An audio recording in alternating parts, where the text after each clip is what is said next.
Hello everyone, welcome back to Science Tech Geek 345. Today, let's know about a man named William Edward Boeing. He is the one who founded Boeing. Boeing is a company that manufactures airplanes. So let's know about this specific man, William Edward Boeing. On 1st October 1881, in Detroit, Michigan, in the United States, a young soul was born. He was William Edward Boeing. His parents were Wilhelm Boeing and Mary Boeing. He was educated at Yale University and his occupation was industrialist. In 1890, when William was 8, his father died of influenza and his mother soon moved to Europe.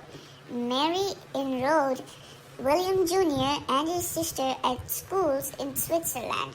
William attended schools in Vevey, Switzerland, and returned to the US for a year of prep school at St. Paul's School in Concord, New Hampshire.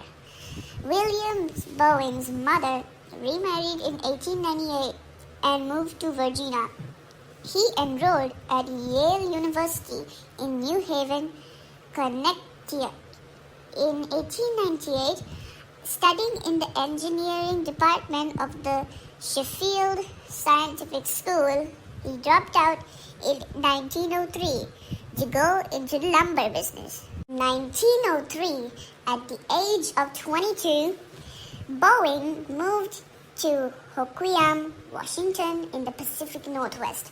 He purchased extensive timberland around Grays Harbor on the Olympic Peninsula and bought into lumber operations.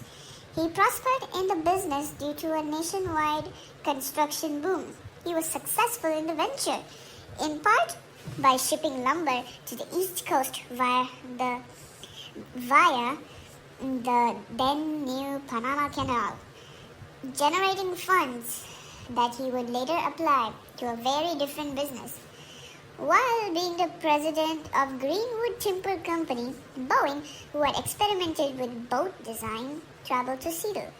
During the Alaska-Yukon Pacific Exposition in 1909, he saw a piloted flying machine for the first time and became fascinated with the aircraft. In 1910, at the Domiguez flying meet, Boeing asked every pilot, foreign and domestic, if he could go on a airplane ride, and was repeatedly denied except for French aviator Louis Paulhan. Boeing waited and Paulhan finished the meet and left, never giving Boeing his ride. Boeing took flying lessons at Glenn L. Martin Flying School in Los Angeles and purchased one of Martin's planes. Martin pilot James Floyd Smith traveled to Seattle to assemble Boeing's new Martin TA hydro aeroplane and continued to teach its owner to fly. Huge crates arrived by train and Smith assembled the plane in a tent hangar erected on the shore of Lake Union. Boeing's test pilot, Herb Munter, soon damaged the plane.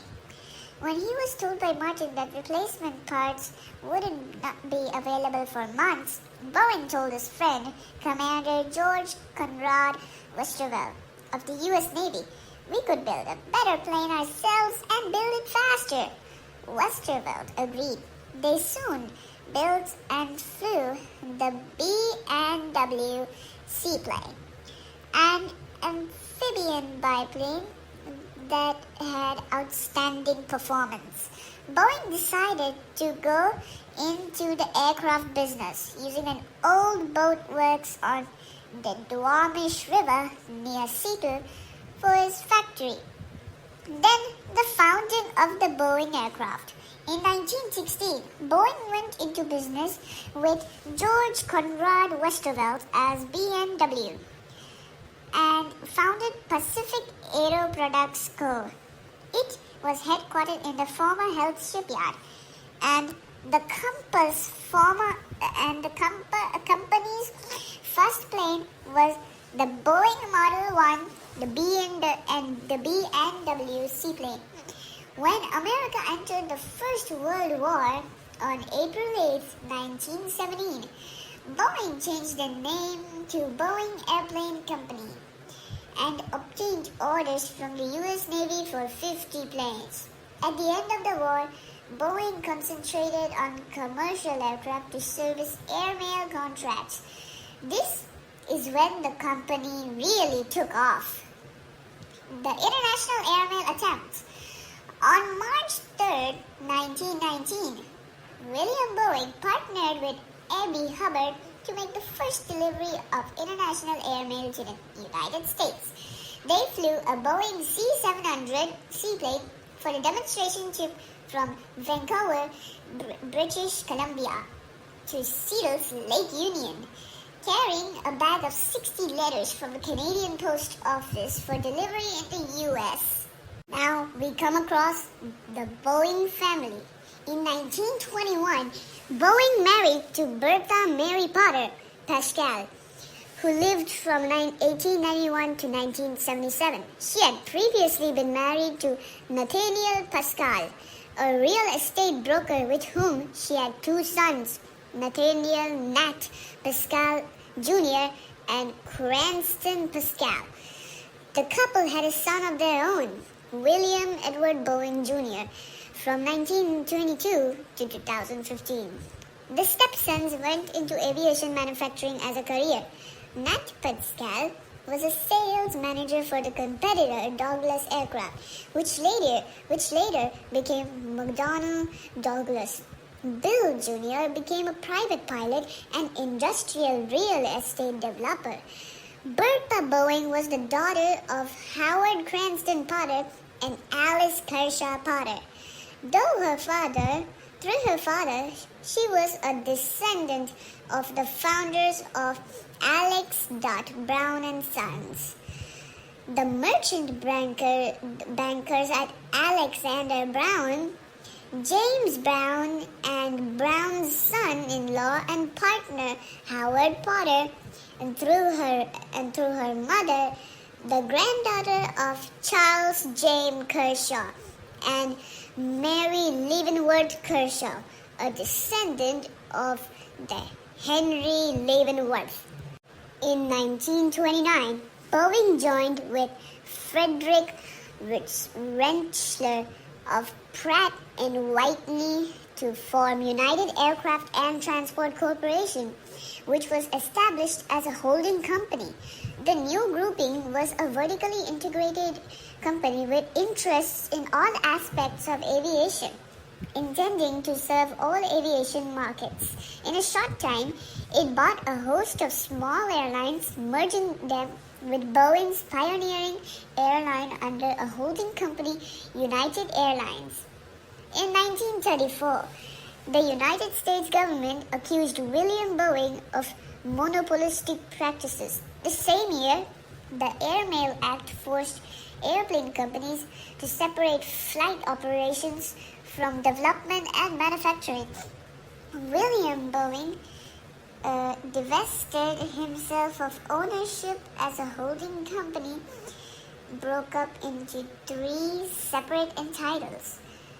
The United Aircraft Corporation, holding all of UATC's in Eastern U.S. manufacturing interests.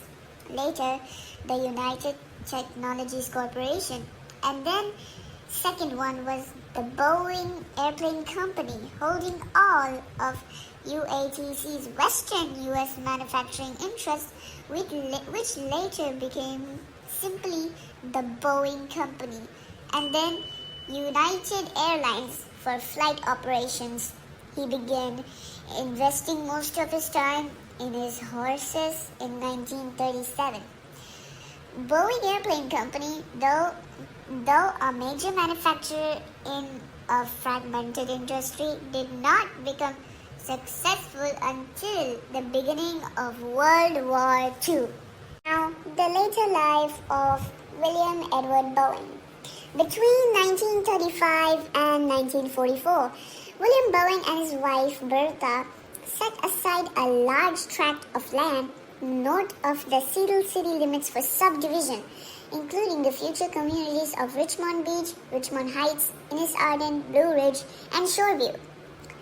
The Boeings placed racially restrictive covenants on their land to enforce segregation, forbidding properties from being sold, conveyed, rented, or leased in whole or in part to any person not of the white or Caucasian race.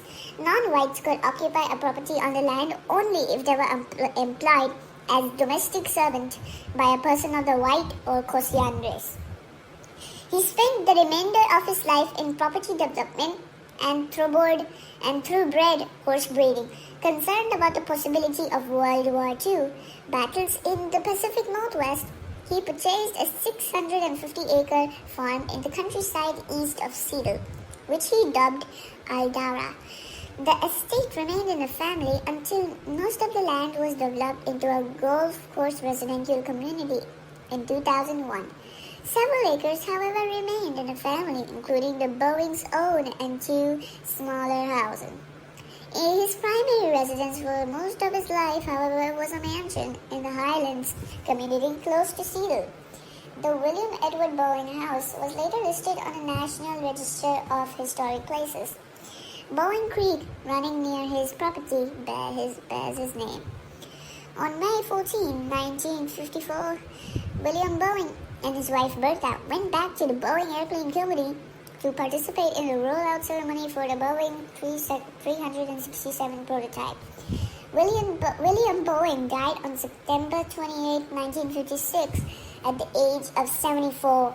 His ashes were scattered off the coast of British Columbia, where he spent most of his time sailing. He was posthumously inducted into the National Aviation Hall of Fame in Dayton, Ohio in 1966. In 1984, Boeing was inducted into the International Air and Space Hall of Fame at the San Diego Air and Space Museum. In the Museum of Flight in Seattle holds the William Edward Boeing SR papers, an archival collection of Boeing's textual and photographic materials. This was the life of William Edward Boeing. Now, you guys must be wondering, who is the CEO of Boeing now, aka the head of Boeing? If you ask this question, good question. Kelly Ortberg is the president and chief executive officer of the Boeing Company, leading global aerospace company and provider of commercial airplanes, defense, space, and security system, and global services. This was the history of William Edward Boeing. We'll be back with more videos soon. If you like this video, then please give a like and subscribe. We'll be back soon. Over and out.